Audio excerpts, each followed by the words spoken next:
भारत गौरव आचार्य श्री पुलक सागर जी गुरुदेव के प्रवचन और धार्मिक कार्यक्रम देखने एवं सुनने के लिए जिन शरणम मीडिया चैनल को अभी सब्सक्राइब करें और बेल आइकॉन पर क्लिक जरूर करें। थोड़ी हमारी भी विनती सुन लो। आपने बोला कि लड़ाई झगड़े की जड़ कोई है तो बहू है। थोड़ा बहुओं की पुकार भी सुनो। इनका बात तो सही है।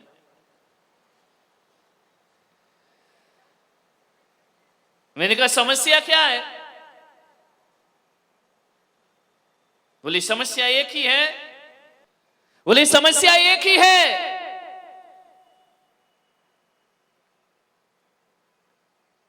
कि हमारी जो सासू है ना, वो मेरे बारे में अलग सोच रखती है, बहू के बारे में अलग सोच रखती है और बेटी के बारे में अलग सोच रखती है। समस्या यहां खड़ी हो जाया करती है। वह बहू के लिए कुछ और विचारधारा में जीती है और बेटी के लिए किसी और विचारधारा में जिया करती है। समझो थोड़ा सा। अम्माओ सुधर जाओ, गंगा नहाओ, ज्ञान की गंगा बह रही है।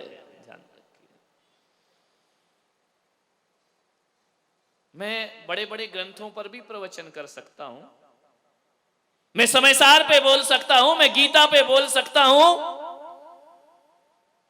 मैं महापुराण पे बोल सकता हूं, मैं कुरान पे बोल सकता हूं, लेकिन मुझे यह लगती है सबसे बड़ी मजबूरी कि आगम की बड़ी बड़ी बातें करने से पहले आदमी के जीवन में नैतिकता और व्यवहारिकता आना चाहिए। आदमी नैतिक और व्यवहारिक नहीं हुआ, आदमी ने यदि अपने जीवन को बदलने का प्रयास नहीं किया तो बड़े बड़े ग्रंथों से कोई क्रांति खड़ी होने वाली नहीं। पहले अपने घर को मंदिर बनाओ। बहू ने कहा कि महाराज, हम यदि अपने घर में कुछ करते हैं तो हमारी सासू, हमारे ससुर जी कहते हैं लिमिट क्रॉस हो रही है। हमसे कहा जाता है फ्रीडम ज्यादा मिल गया है, स्वतंत्रता ज्यादा मिल गई है। यह बातें बोली जाती हैं महाराज। और जब यही बातें हमारी ननन जब ससुराल से पीहर आती है ना, तो यही माँ उसे समझाती है कि बेटा ससुराल में कैसे रहना, ससुराल की हुकूमत कैसे करना, ज्यादा सास से दबना नहीं, झुकना नहीं। जिस बातों का विरोध करती है मेरी, वही बातें वो मेरी ननंद को सिखाती है। बहुत पीड़ा होती है महाराज, बहुत दर्द होता है महाराज। ये दोहरे मापदंड क्यों है हमारी माताओं के बीच में? मैं जानता हूं एक ऐसी सास को, वो मेरे दर्शन करने को आई। मैंने कहा अम्मा जी सुखी हो? अरे बोले सुखी तो हूं महाराज, बस एक दुख है। मैंने कहा क्या दुख है? बोले जो बहू आई है ना। तो मैंने कहा क्या हो गया उसको? अरे बोले कोई तमीज नहीं, माँ बाप ने कुछ नहीं सिखाया उसको। तो मैंने कहा तू सिखा दे। अरे बोले महाराज देखने गए थे, शादी की थी जब तो बड़ी सुशील लग रही थी, 8 बजे तक सो के नहीं उठती है, पूरा घर उठ जाता है, वो सोती रहती है। बड़ों को बड़ा नहीं समझती, छोटों को छोटा नहीं समझती, बड़ी बेरुखी से बात किया करती है। बहुत दुखी हूं महाराज, जब से ये बहू आई है मेरे जीवन में नरक हो गया। मैंने कहा और मामा जी बेटियां कैसी हैं? अरे बेटियां, अरे क्या बताऊं महाराज, क्या किस्मत लेकर आई हूं मैं, क्या पुण्य कमाए थे किस जन्म में। मैंने कहा क्यों क्या हुआ? बोले ऐसे कंवर साहब मिले हैं, ऐसे कंवर साहब मिले हैं। मैंने कहा कैसे मिले हैं? अरे हीरा है हीरा। मैंने कहा कैसा हीरा? बोले बेटी को उठने तक नहीं देता, चाय बना के दे देता है, और जो बेटी कहती है वही करता है। कौन से जन्म में मैंने ऐसे पुण्य कि ये दोहरे मापदंड। बहू को कहती है कि सो के समय पे नहीं उठती, वो दमाद से कहती दमाद हीरा है।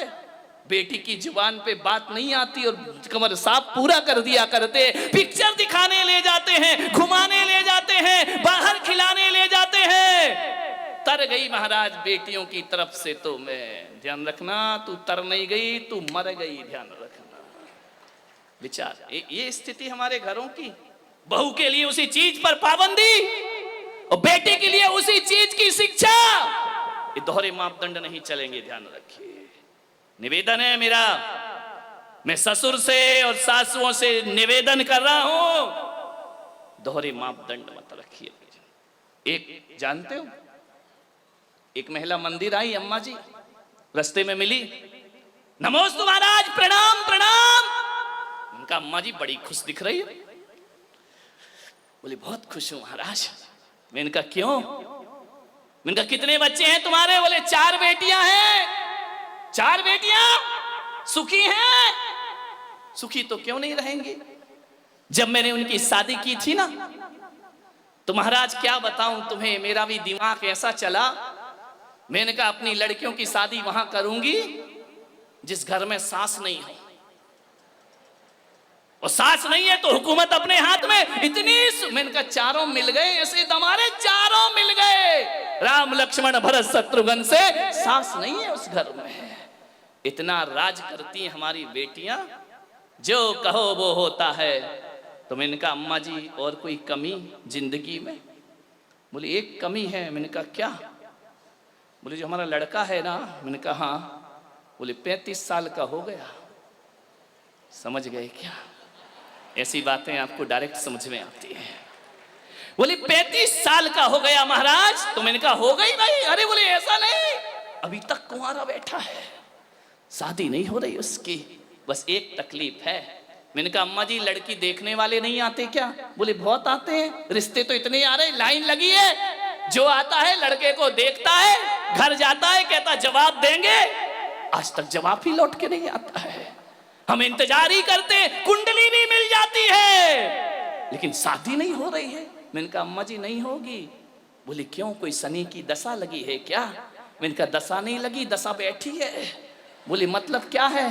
मैंने कहा तूने 3 बेटियों के लिए संकल्प लिया था ना कि जिस घर में सास ना हो वहां दूंगी, तो और बेटी वाले भी तो हैं। मैंने कहा जब तक तू रहेगी लड़का कुंवारा रहेगा, ध्यान रखना। और जिस दिन तो दुनिया से चली जाएगी उस दिन लड़के के फेरे लग जाएंगे। दोहरी नीतियां मत चलो मेरे भाई, ध्यान रखना। दोहरे मापदंड मत रखिए। बेटी के लिए अलग व्यवहार, बहू के लिए अलग व्यवहार। बेटी 4 दिन को आती है, वीआईपी ट्रीटमेंट मिलता है। बहू 24 घंटे साथ रहती है, 2 दर्जा मिला करता है। क्या बात है कि एक सास 10-10 साल की हो गई बहू, शादी हुए, आज भी उसे बहू ही समझती है, ध्यान रखना। आज तक उसे बेटी नहीं समझ पाई, आज तक उसे बहू का ही दर्जा दिया जाता है, आज तक वो पराया जीवन ही जीती है। मान्यवर आपके घर में नहीं है, मैं आशीर्वाद प्रदान करता हूं, अच्छा घर हो, लेकिन कहानी उन घरों की है जहां बहुएं प्रताड़ित की जाती हैं, ध्यान रखिए। कोई जरूरी नहीं है कि बहू ही सास को प्रताड़ित करती हो, सास भी कुछ कम नहीं है मेरे भाई, ध्यान रखना। ये भी बहुओं को बहुत उलाहने दिया करती हैं। मानिए बहुएं ताली तो बजा दो।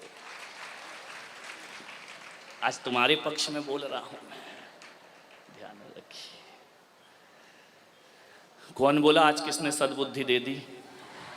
बहुत बढ़िया, जय हो पंचम काल की। विचार बहुत परेशान होती हैं। आज बहुओं की स्थिति वह है घरों में। उस बहू ने कहा महाराज बहुत पीड़ा होती है हमें भी, हम भी परिवार छोड़ के आए हैं, हम भी इस घर को अपनाते हैं, लेकिन इस घर ने हमें आज तक अपनाया नहीं। क्या होता, क्या फर्क पड़ता है? एक बात बताओ, सासुओं से मैं पूछता हूं, बेटी कब आती है तुम्हारे घर में गर्मी की छुट्टियों में? यहां रोज नाश्ता कौन बनाता है? बेटी आके बनाती है, बहू बनाती है?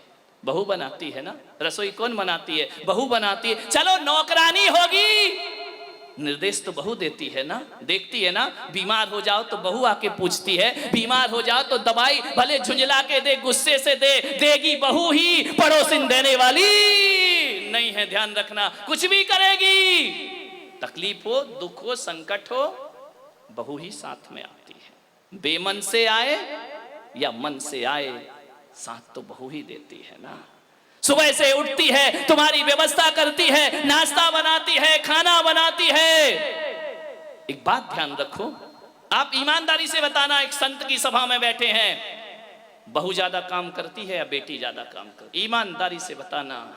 बहू ज्यादा काम करती है ना, तो उसके बाद भी बेटी प्यारी क्यों लगती है, बहू प्यारी क्यों नहीं लगती है? वह उससे ज्यादा काम करती है, उससे ज्यादा ख्याल रखती है। बेटी तो 4 दिन को आती है, बहू जीवन भर साथ रहा करती है। एक बात याद रखना, भारतीय संस्कृति में किसी भी बेटी को लक्ष्मी नहीं कहा जाता है, बल्कि बहू को लक्ष्मी कह करके बुलाया जाता है। ध्यान रखना, किसी बेटी को किसी ने लक्ष्मी कहा है?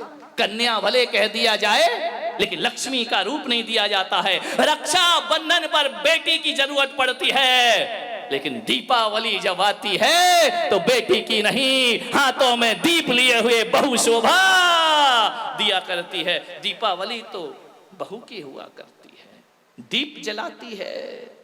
रक्षाबंधन पे तो राखी बांधकर चली जाएगी, मिठाई खाएगी, कुछ पैसे भी ले जाएगी।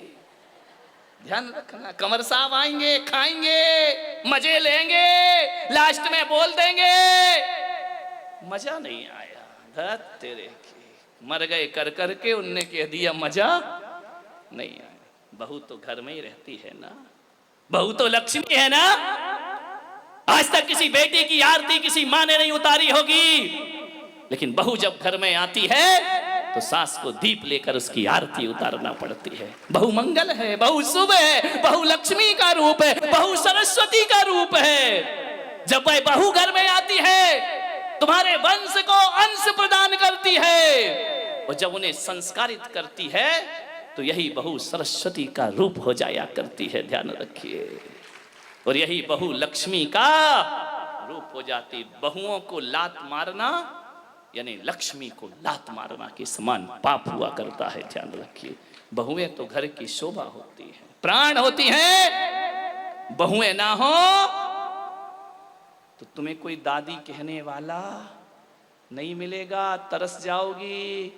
ध्यान रखना, नानी में तो नाना नाना नाना लिखा है, दादी में तो दे दे दे दे दे लिखा हुआ है। मानिए, जितने भी रिश्ते हैं, आज तुम्हारा छोटा बेटा चाचा कहला रहा है तो बहू की वजह से, आज तुम ससुर जी कहला रहे हो तो बहू की वजह से, और आज तुम सासू मां कहला रही हो तो ये रिश्ते तुमने नहीं, उस बहू ने आकर तुम्हें रिश्ते दिए हैं। और तुम्हारे वंश के अंश को यदि बढ़ाया है तो बहू ने बढ़ाया है, किसी बेटी ने तुम्हारे वंश को आगे नहीं। बहू ध्यान रखना, कितनी भी पूजा कर लेना, 1 घंटा पूजा करना, मंदिर में स्वाध्याय करना, सामायिक करना, माला फेरना, भगवान महावीर ने कहा है शरीर और आत्मा में भेद करोगी तो सम्यक दृष्टि हो जाओगी, और बहू और बेटी में भेद करोगी तो मिथ्या दृष्टि हो जाओगी। ध्यान रखना, बहू बेटियों में भेद की रेखा मत खींचिए। कितना भी प्रवचन सुन लो, कितनी भी समाज सेवा कर लो, कितना भी धर्म कर लो, यदि बहू से नफरत करती हो तो आपकी पूजा पाठ सब एक पाखंड है, एक ढोंग है।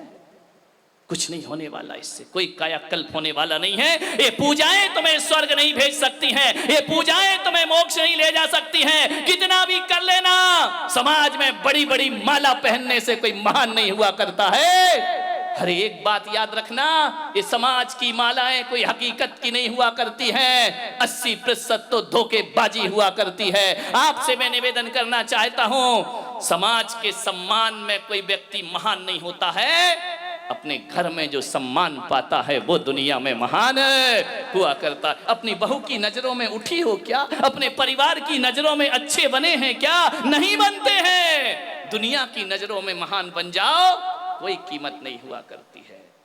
अपने घर की नजरों में ऊपर उठने का प्रयास करिए। मानिए,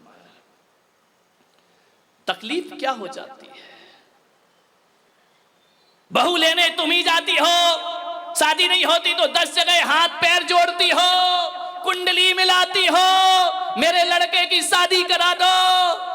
एक काम करना, युवाओं से मैं कहूंगा, शादी आदि करो ना, कुंडली मुंडली का एक अलग लफड़ा, इस चक्कर में कई कुंवारे घूम रहे हैं।